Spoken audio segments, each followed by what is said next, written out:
As Sunnah trust, সুন্নাতে উদ্ভাসিত জীবনের জন্য। কারণ মানুষের বানানো আইন খুব ভালো হয় না, আল্লাহর বানানো। আমাদের দেশে সড়ক দুর্ঘটনায় মানুষ মরে না, সাধারণত আমরা এগুলোর গুরুত্ব দিই না। তবে কিছু দামি মানুষ মরার পরে অনেক মিছিল টিছিল হয়েছে, ঠিক না? এতে প্রথম বোঝা গেল আগে যারা মরেছে শিয়াল কুকুর, আর ইনারাই মানুষ ছিলেন, ঠিক না?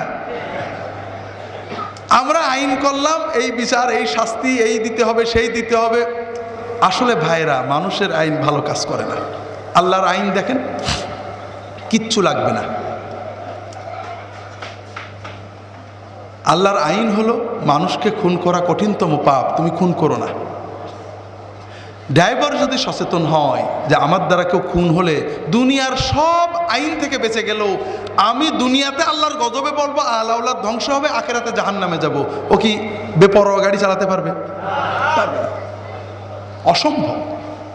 দ্বিতীয়, যদি তোমার সতর্কতা ছাড়া কেউ মরে, তুমি 16 আনা গুনাহগার, তোমার মৃত্যুদণ্ড হবে।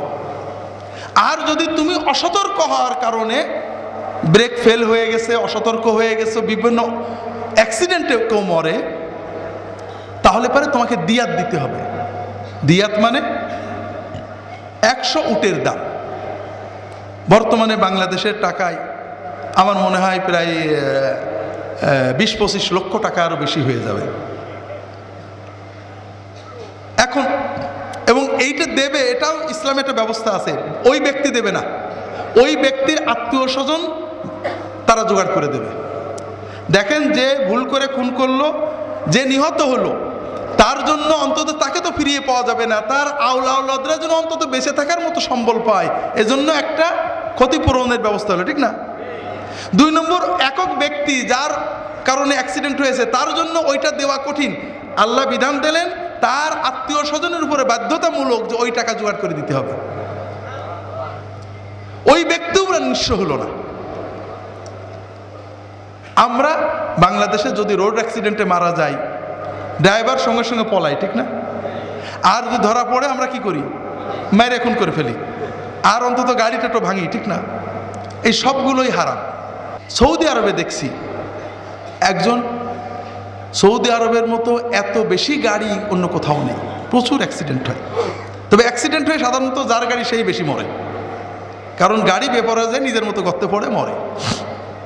এরপরও একজন রাস্তা দিয়ে যাচ্ছে, গাড়ি চালাতে, ফট করে একটা লোক নিচেই পড়ে গেছে, গাড়ির তলে পড়ে মারা গেছে। লোকটা গাড়ি থামায়ে দাঁড়িয়ে আছে, অথবা আহত হলে গাড়ি থামায়ে তাড়াতাড়ি হাসপাতালে নিচ্ছে, কেউ পলায় না। কারণ সে জানে আমি পালিয়ে গেলে আল্লাহ আমার ধরবে, আর দাঁড়িয়ে থাকলে আমাকে কেউ মারবে না, পুলিশ আসবে, আমি লোকটা চিকিৎসার চেষ্টা করব, যদি মারাই যায় আমি দিয়াত দেব, আল্লাহর কাছেও বেঁচে গেলাম, বান্দার কাছেও বেঁচে গেলাম। কথা বোঝেন? এখন আপনি নতুন আইন যতই বানান, কাম হবে না।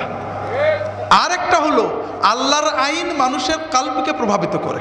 আমাদের মরহুম পীর সাহেব হুজুর বলতেন, বাবা, যে আল্লাহর আইন মানে সে বান্দার আইনও মানে, আর যে আল্লাহর আইন মানে না, সে কোনোদিনই বান্দার আইন মানে না। কারণটা কি? যার মনে আল্লাহর ভয় আছে সে চুরি করে না, ঠিক না? সে ওরকম রাষ্ট্রের আইনও মানে। আর যার আল্লাহর ভয় নেই এবং জানে যে রাষ্ট্রের আইন অমান্য করলে কিছু হয় না, সে কি রাষ্ট্রের আইন মানবে নাকি? না। এই জন্য আমরা যত আইন করি, আইনে কাজ হয় না। যত কিছু বলি, দুর্নীতিকে না বলুন, কাজ হয় নাকি? কিন্তু ইমাম সাহেব যখন বলেন যে বাবারা ঘুষ নেবেন না, ঘুষ দেবেন না, অন্তত 2-1 মানুষের মনে হেদায়েত আছে, আসে না? তো দুর্ভাগ্য, আমরা দেশের উন্নতির জন্য আলেম সমাজকে সেইভাবে ব্যবহার করতে পারছি না, তাদেরকে সুযোগও দিচ্ছি না। আল্লাহ মাফ করেন। আপনি কি হেরার আলোয় আলোকিত হতে চান? আপনি কি সুন্নার আলোকে জীবন গড়তে চান? প্রফেসর ডক্টর খন্দকার আব্দুল্লাহ জাহাঙ্গীর রচিত কোরআন সুন্নাহ ভিত্তিক জীবন ঘনিষ্ঠ বইগুলো পড়ুন, সুন্দর জীবন গড়ুন। ইসলামী আকিদা, হাদিসের নামে জালিয়াতি, ইহয়াউস সুনান, রাহে বেলায়েত সহ আরো অনেক বই। কোরআন সুন্নাহ সাথে থাকুন, জীবন বদলে যাবে। যোগাযোগ আস-সুন্নাহ ট্রাস্ট, 01715400640।